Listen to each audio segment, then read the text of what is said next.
Il est 23 h, bonsoir à tous et merci de votre attention. Voici les titres à la une de l'actualité ce vendredi.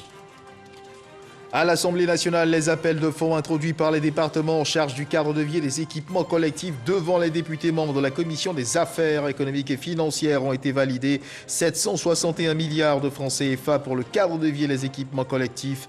Le point avec Lanciné Bakayoko en début de journal. Le recensement général de la population de l'habitat 2021 suit son cours. Dans cette édition, focus sur la région du Poro où 1375 agents recenseurs ont investi les ménages. La ministre du Plan et du Développement, Niale Kaba, était à Korogo pour suivre le déroulement de l'opération. Les personnels enseignants ont été formés à une nouvelle approche pédagogique et didactique en lecture, écriture et mathématiques. Objectif de cette formation, renforcer l'apprentissage de ces disciplines essentielles chez les enfants du CP1 au CE1. Sujet à suivre dans le dossier Vidici de cette édition. Voilà pour l'essentiel. Oui, bonsoir à tous et merci de nous suivre pour la troisième journée de la séance parlementaire avec le gouvernement relative à l'adoption de la loi des finances. Une quinzaine de ministres se sont présentés devant les députés membres de la Commission des affaires économiques et financières de l'Assemblée nationale. Tous les appels de fonds introduits par les départements en charge du cadre de vie et des équipements collectifs ont été validés. C'est ce que nous dit Lanciné Bakayoko.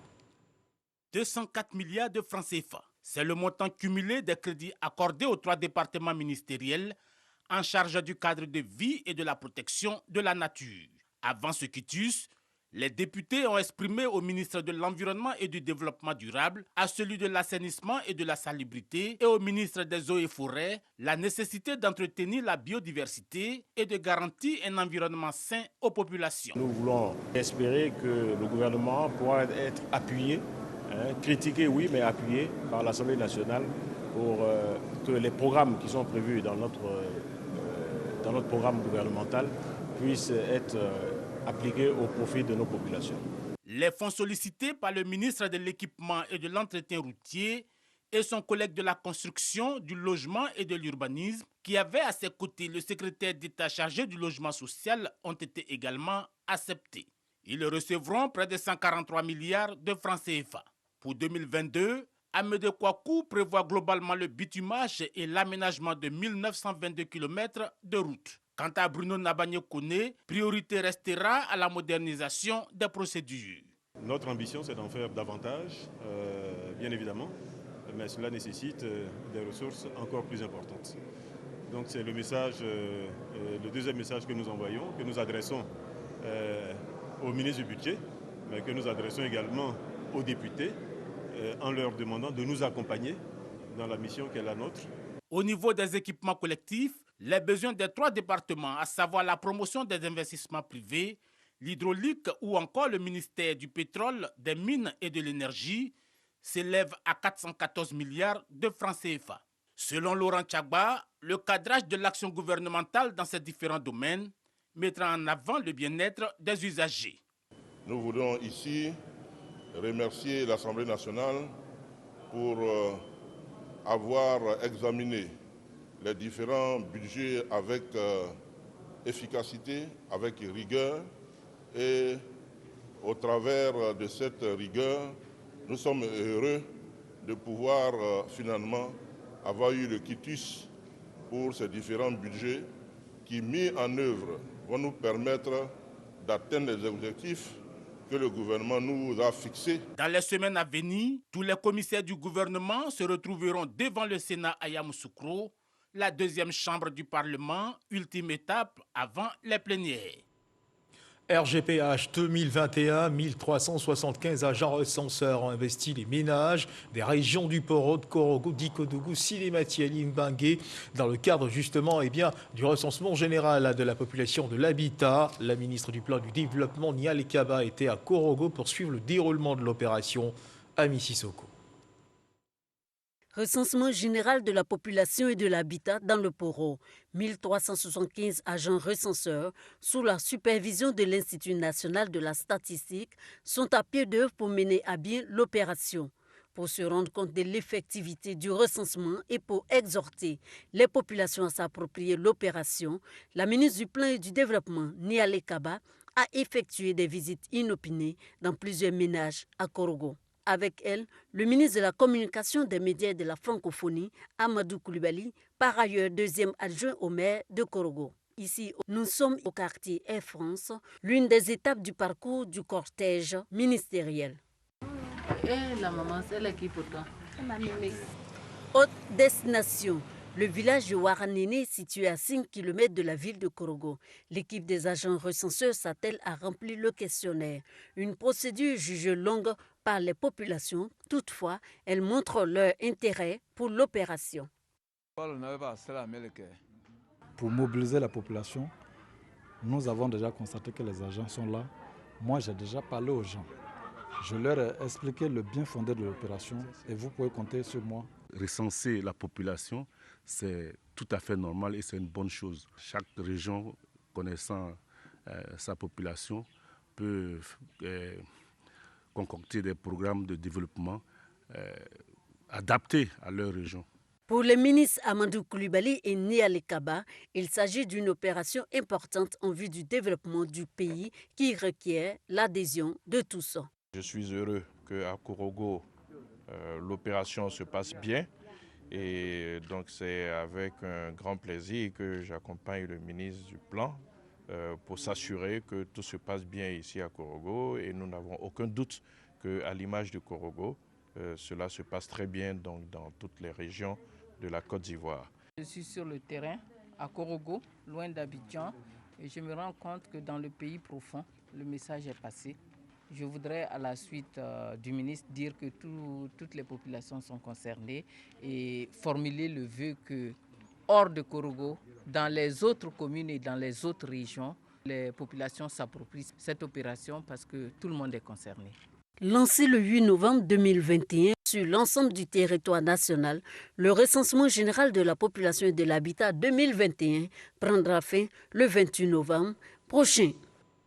Dans le domaine de la recherche scientifique, la signature du contrat de désendettement et de développement C2D a permis de consolider plusieurs accords et partenariats qui permettent aux étudiants et chercheurs ivoiriens de bénéficier de savoir-faire français. Pour amplifier ces acquis et envisager de nouvelles perspectives, le ministre de l'Enseignement supérieur et de la recherche scientifique, le professeur Adama Diawara, est en France pour une visite de travail. Clément Bocco, Sephora Zegui. Le ministre de l'Enseignement supérieur et de la Recherche scientifique au siège de l'Agence française de développement à Paris. 1 heure d'entretien pour passer en revue accords et partenariats entièrement financés par l'institution. Adama Diawara y a présenté ses projets.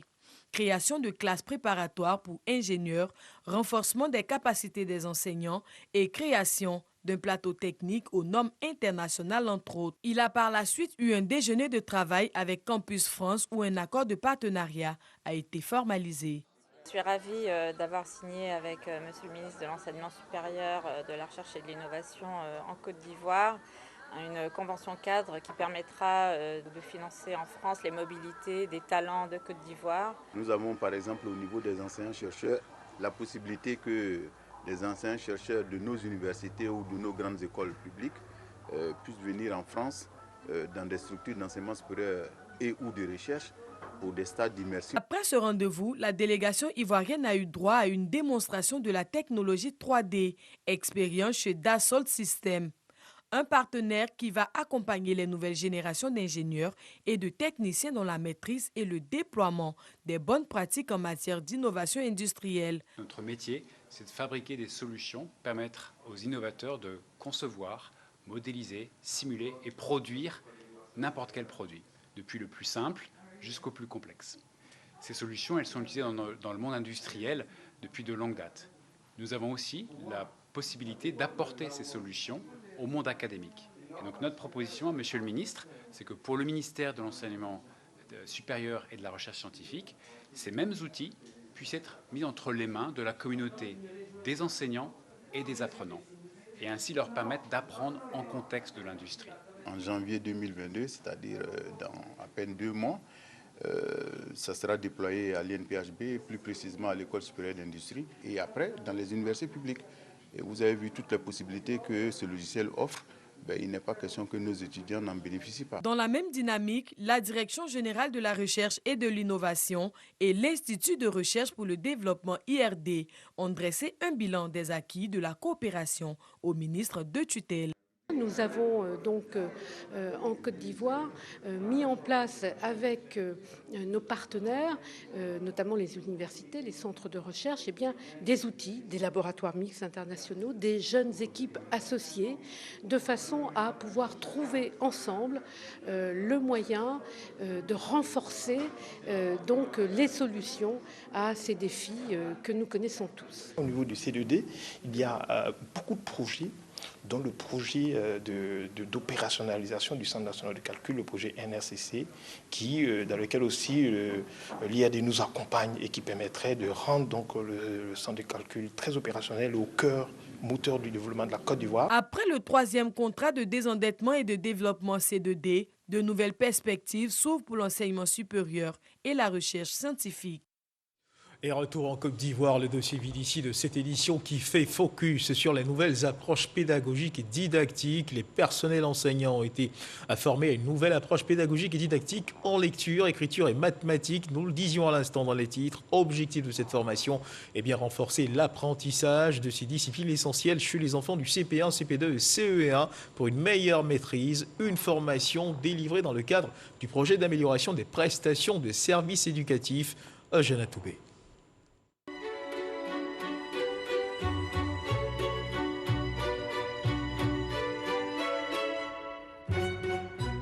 Au dîner dans les locaux du CAFOP. Faut qu'on chante.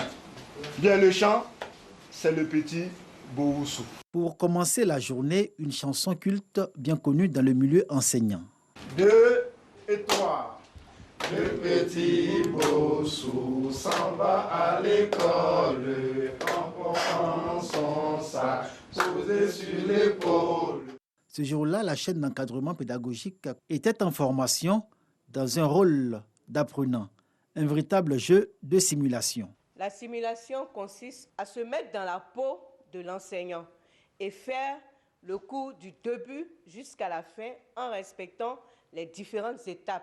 Parce que les enfants, pour mieux assimiler, il faut qu'il y ait du matériel concret. Cette formation d'encadrement de la chaîne pédagogique porte sur la lecture-écriture dans le cadre du projet d'amélioration de la prestation des services éducatifs PAPS. Ici, une séance de simulation dans le cadre de l'apprentissage en lecture-écriture consacrée à la connaissance de ce que les pédagogues appellent les mots-outils et les lettres muettes. C'est montrer aux enfants la différence entre le singulier et le pluriel, mais en réalité sans parler de pluriel et de singulier. Parce que nous sommes au CP2 et au CP2, il n'y a pas de leçon de grammaire. Un élève de CP a besoin d'associer les sons à la lettre pour former une syllabe. Donc le projet vient mettre l'accent sur la lettre muette pour que désormais l'enfant sache que dans tel mot, telle lettre ne se lit pas. La direction de la pédagogie et de la formation continue DPFC collabore au projet d'amélioration de la prestation des services éducatifs. À son honneur, la conception et l'élaboration en 2019 de manuels scolaires composés de livres de lecture et de livres de mathématiques respectivement appelés décodables et déchiffrables. Ces ouvrages, disponibles pour le CP1 et le CP2, sont en expérimentation dans les écoles bénéficiaires du projet PAPS et dans la même gamme s'ajoutent les livres d'exercices et de guides pédagogiques. Ils ont été revus et corrigés en juin 2021 et mis à la disposition des enseignants. Aucun mot, aucune lettre, aucune phrase ne peut être donnée à lire à l'enfant tant qu'il n'a pas vu ce mot ou bien les mots de cette phrase. Donc une fois il a fini, il a appris ça, demain là, il a déjà connu ce qu'il a appris aujourd'hui. Donc vous pouvez lui donner à lire. Voilà le principe de la décodabilité qui guide toute notre action au niveau de la lecture initiale. Ça a commencé au CP1. On a accompagné les élèves au CP2. Et cette année, ces élèves de CP2 vont arriver au CE1. Ces enfants qui ne savaient ni lire ni écrire doivent maintenant mettre en œuvre ce qu'ils ont appris au CP1 et au CP2.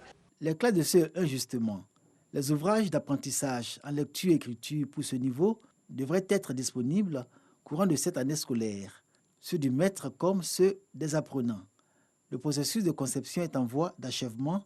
Les enseignants relèvent tous les bénéfices pour les enfants de cette nouvelle approche de l'enseignement, que ce soit en lecture-écriture ou en mathématiques avec le déchiffrable. Le projet PAPS met également un point d'honneur à doter la chaîne d'encadrement d'outils pédagogiques et didactiques adéquats, ainsi que des moyens de mobilité, tablettes, vidéoprojecteurs, engins motorisés en plus des guides pédagogiques. Un arsenal grâce auquel les conseillers pédagogiques sont en mesure d'atteindre l'objectif que leur assigne le projet PAPS. Nous avons reçu les tablettes, nous avons reçu les vidéoprojecteurs. Ça rend le travail efficace et rapide. Merci au PAPS, parce que depuis nous avons reçu ces engins, en plus nous avons encore du carburant, on a une motivation pour aller déjà sur le terrain. Ça fait que nous arrivons finalement à produire les bulletins qu'on nous demande par mois. Parce que le conseiller doit produire 15 bulletins par mois. De 2019 à ce jour, 1000 instituteurs et institutrices et 118 acteurs de la chaîne d'encadrement pédagogique sont formés sur les nouvelles pratiques d'enseignement et d'apprentissage, de la lecture-écriture et des mathématiques. De par l'intérêt que ces enseignants manifestent pour le projet et leur engagement, la chaîne d'encadrement pédagogique peut espérer à terme la performance du système éducatif et des personnels enseignants compétents, comme attendu par la ministre de l'Éducation nationale et de l'alphabétisation. Il y a des enfants qui étaient au CM2 qui ne savaient pas écrire, ne savaient même pas compter. D'ici 1 an, 2 ans, vous allez vous rendre compte que les résultats au niveau de la lecture et de l'écriture et des mathématiques, ces résultats-là s'améliorent. Ce projet porte. Grâce au projet Mon enfant apprend mieux à l'école, le pourcentage d'élèves de CP2 ayant acquis le seuil minimum en lecture et écriture est passé à 30% en 2020 contre 1% en 2019. En mathématiques, 49% en 2020 contre 24% en 2019. Des résultats qui augurent un bel avenir du PAPS. Le dossier Villici signé Jeanne Toubé, un atelier de validation du répertoire national des indicateurs a eu lieu à Grand-Bassam à l'initiative de l'Observatoire national de l'équité et du genre. Des participants issus de plusieurs ministères vont procéder à la validation de ce répertoire après présentation, examen et ajustement de ce projet par les experts. C'est ce que nous dit Patricia Omouitia. Les travaux de l'atelier ont essentiellement été marqués par une présentation et des échanges après la présentation et l'ajustement du répertoire national des indicateurs de genre. Pour les experts, ce répertoire est un annuaire des indicateurs des différents secteurs dans le but de réaliser un suivi-évaluation en matière de réduction des inégalités hommes et femmes en Côte d'Ivoire. Plus de 300 indicateurs ont été répertoriés. Cependant, dans certains secteurs, les inégalités et disparités de genre persistent encore. Les indicateurs en matière de santé, de mortalité maternelle disent qu'il y a problème. Si on prend dans le secteur participation politique, les indicateurs en termes de représentation des femmes dans les assemblées élues et même dans les conseils d'administration des entreprises publiques montrent qu'il y a problème. Voilà. Si on prend dans le secteur de l'éducation, par exemple, il y a des progrès qui sont réalisés pour mettre les filles à l'école, mais on se rend compte que dans l'orientation, dans les filières, il y a problème. Les filles ne sont pas suffisamment dans les filières scientifiques. Elles sont dans des filières dites filières femmes, filières littéraires.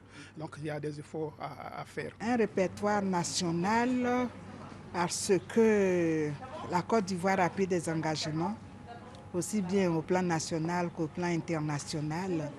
Et elle doit périodiquement rendre compte à travers des indicateurs précis. Et si les producteurs de données ne sont pas au courant de ces indicateurs, au moment de la collecte des données pour les rapports, nous avons des problèmes. Pour les participants, des initiatives ont permis de mener beaucoup d'actions en faveur de la promotion du genre et l'élaboration de ce répertoire national est une belle opportunité. C'est avec beaucoup d'intérêt que je participe à cet atelier de validation des indicateurs de genre parce que c'est un élément essentiel dans la prise de décision, dans l'orientation vraiment de tout ce qui a fait comme action, comme programme ou projet de développement. Une cinquantaine de participants ont pris part à cet atelier de validation du répertoire national des indicateurs de genre.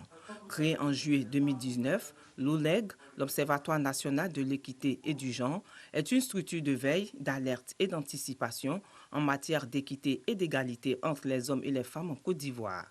L'ONEG assure la mission de suivi permanent de l'agenda global du genre dans la mise en œuvre des politiques et projets publics. Et il faut continuer de faire attention. La Covid-19 est encore présente en Côte d'Ivoire, à suivre l'évolution de la maladie dans notre pays.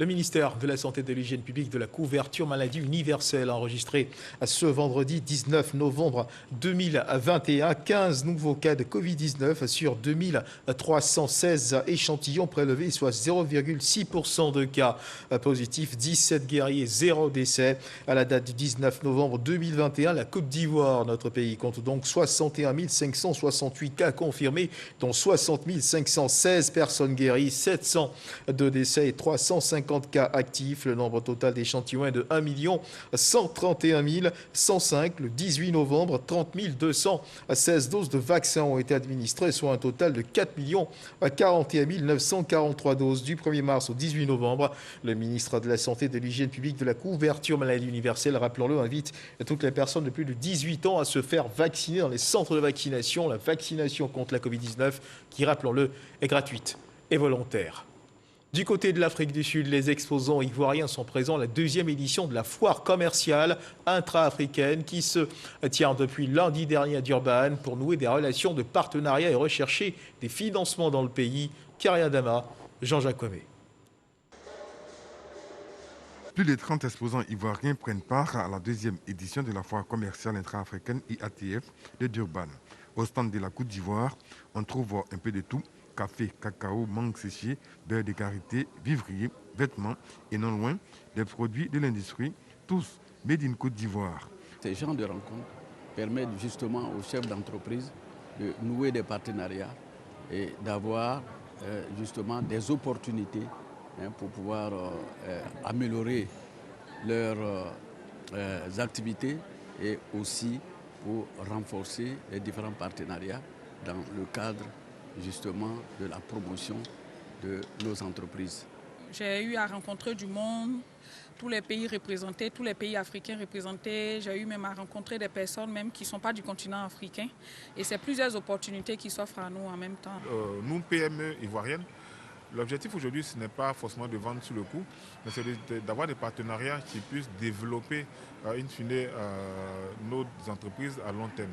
Voilà, aujourd'hui, nous ne venons plus pour vendre, nous venons pour tisser des partenariats, pour pouvoir agrandir nos entreprises et pouvoir les pérenniser. Après quelques jours d'exposition, les résultats sont satisfaisants. En termes de potentiels distributeurs, nous avons eu des contacts avec nos partenaires de l'Afrique de l'Ouest, mais également en termes de fournisseurs, parce que notre matière première, généralement, nous l'achetons en Europe et elle nous coûte excessivement cher. J'ai eu une entreprise qui sous-traite avec le Royal Afrique du Sud qui a souhaité avoir 3 conteneurs par an. Hier, j'ai eu une entreprise égyptienne encore qui a souhaité aussi avoir 100 tonnes. Mais ça dépendrait de comment je peux acheminer ces 100 tonnes sur le Caire. Et finalement, j'ai eu un contrat avec une société belge.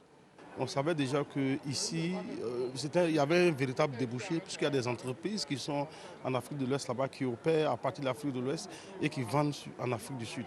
Donc on venait ici pour trouver éventuellement des partenaires pour s'associer, pour dynamiser la transformation de la mangue au niveau de la Côte d'Ivoire. Mais les perspectives sont très très bonnes.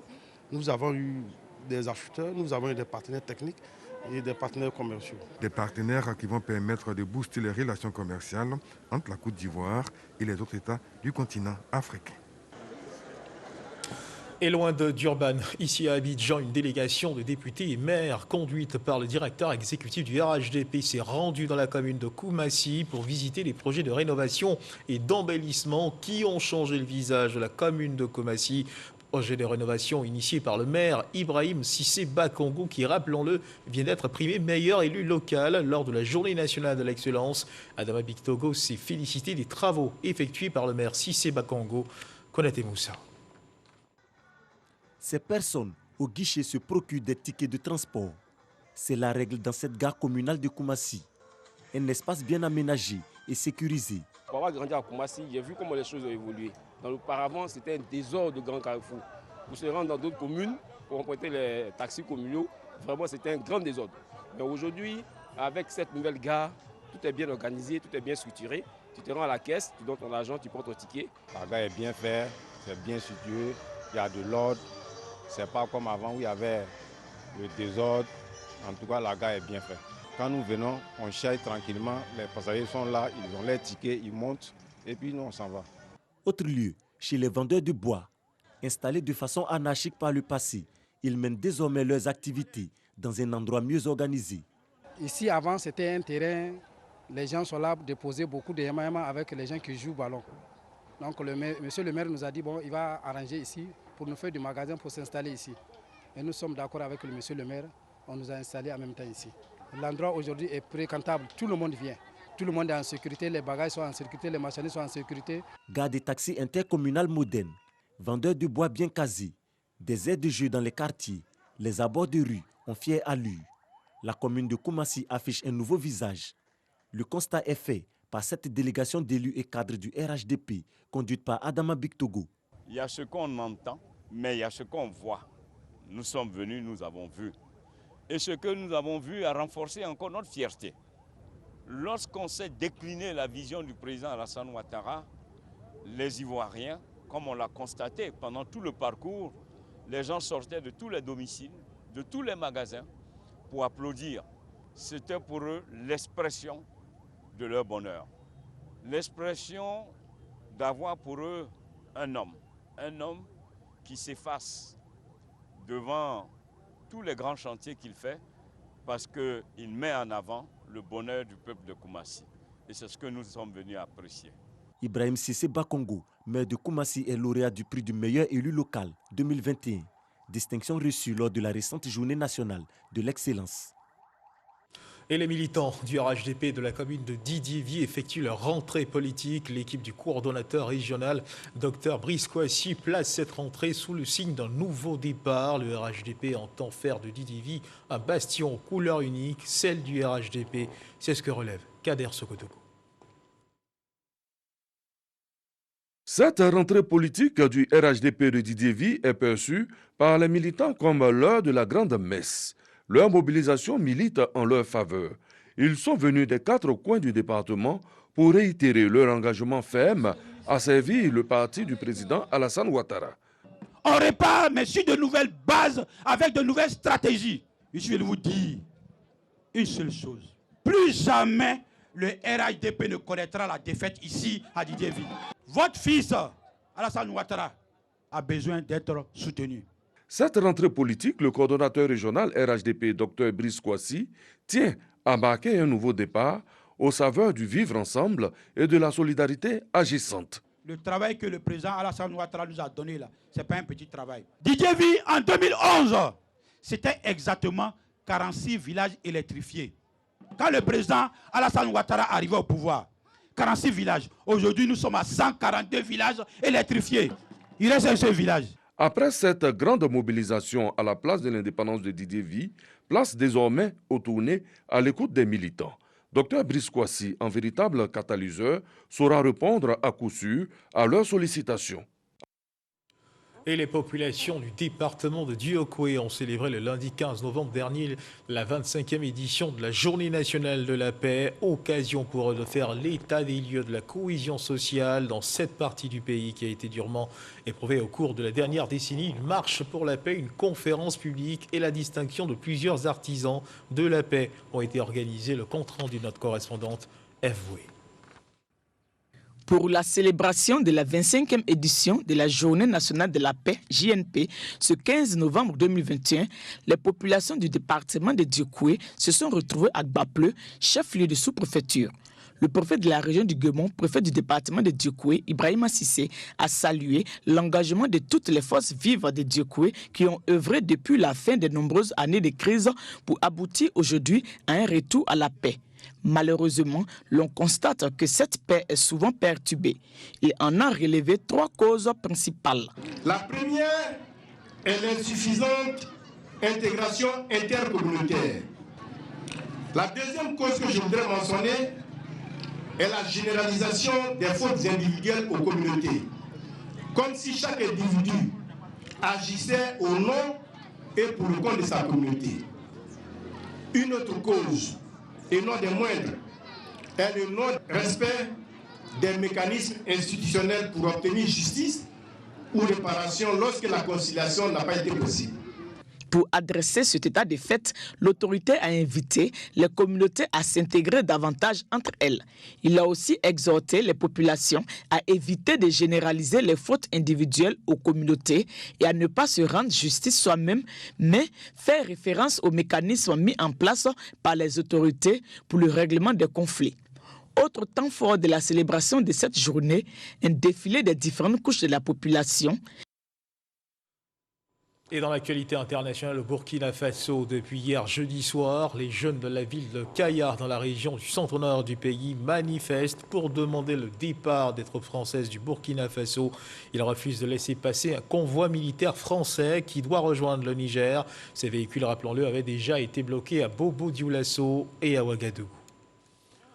Voilà qui marque la fin de cette édition. Merci de nous avoir suivis. Agréable fin de soirée. Dieu garde la Côte d'Ivoire.